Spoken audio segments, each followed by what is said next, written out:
ಇನ್ನು BJP JDS ನಡೆಸ್ತಾ ಇರುವ ಮೈಸೂರು ಚಲೋ ಪಾದಯಾತ್ರೆಗೆ ಕಾಂಗ್ರೆಸ್ ನಾಯಕರು ಕೌಂಟರ್ ಅನ್ನು ಕೊಟ್ಟಿದ್ದಾರೆ. ಹಾಗಿದ್ರೆ ಕಾಂಗ್ರೆಸ್ ನಾಯಕರು ಏನು ಹೇಳಿದ್ರು ನೋಡೋಣ.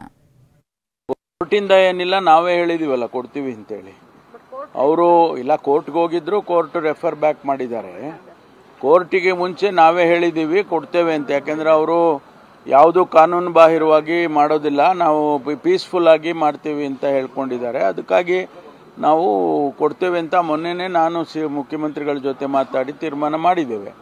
ಅದರಿಂದ ಅವ್ರು ಮಾಡ್ಕೊಳ್ಳಿ, ಏನು ತೊಂದರೆ ಇಲ್ಲ. ಆದರೆ ಒಂದು ಎಚ್ಚರಿಕೆಯನ್ನು ಕೂಡ ಕಂಡೀಷನಲ್ಲಿ ಇದನ್ನು ಕೊಟ್ಟಿದ್ದೇವೆ.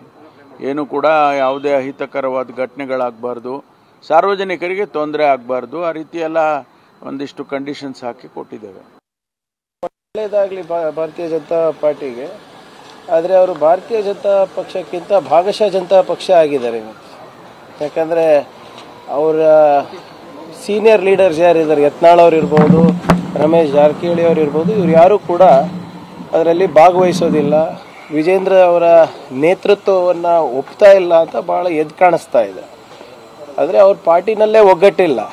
ಇನ್ನು JDS ಅವ್ರ ಜೊತೆನೂ ಕೂಡ ತಾವು ನೋಡಿದ್ರಿ ಮೊನ್ನೆ ಯಾವ ರೀತಿ ಕೈಕಾಲು ಬಿದ್ದು ಇವತ್ತು ಪಾದಯಾತ್ರೆಗೆ ಮುಂದಾಗಿದ್ದಾರೆ ಅಂತ. ಸೊ ಮಾಡಲಿ, ಇದು ಭಾಗಶಃ ಜನತಾ ಪಕ್ಷ ಏನಿದೆ ಮಾಡಲಿ, ಪಾದಯಾತ್ರೆ ಮಾಡಲಿ, ಹೋರಾಟ ಮಾಡಲಿ. ಆದರೆ ಮತ್ತೊಮ್ಮೆ ನಾನು ಆಗ್ರಹಿಸ್ತಾ ಇರೋದು ಇಷ್ಟೇ, ದಾಖಲೆಗಳು ಮುಂದಿಟ್ಕೊಂಡು ಮಾಡಿ.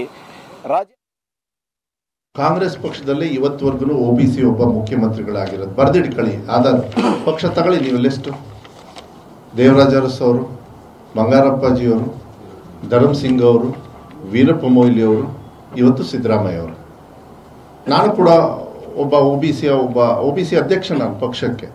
ಇವರಿಗೆಲ್ಲ ಹೊಟ್ಟೆ ಕಿಚ್ಚು. OBC ಅವರು ಏನಾರು ಒಳ್ಳೆ ಕೆಲಸ ಮಾಡ್ತಾರೆ, ಭಾಗ್ಯಗಳನ್ನು ಕೊಡ್ತಾರೆ, ನಾವು ಒಳ್ಳೆ ರೀತಿಯಲ್ಲಿ ಕೆಲಸ ಮಾಡ್ತೀವಿ ಅಂತ ಹೇಳಿದರೆ ಒಟ್ಟು ಅವರನ್ನ ಇಳಿಸ್ತಕ್ಕಂಥ ವ್ಯವಸ್ಥೆಯನ್ನು, ಪಿತೂರಿಯನ್ನು ಮಾಡ್ತಕ್ಕಂಥದ್ದನ್ನು ನಾವು ಖಂಡನೆ ಮಾಡಬೇಕಾಗ್ತದೆ. ಬೆಳಗ್ಗೆ 6 ಗಂಟೆಗೋ ಮಿಡ್ ನೈಟು ಒಂದೇ ಸತಿಗೆ ಏನು ದೊಡ್ಡ ಫ್ರೀಡಮ್ ಫೈಟ್ ಮಾಡಿ ನೆಹರು ಥರ ಏನು ಓತು ತಗೊಂಡ್ರ ಇವರು.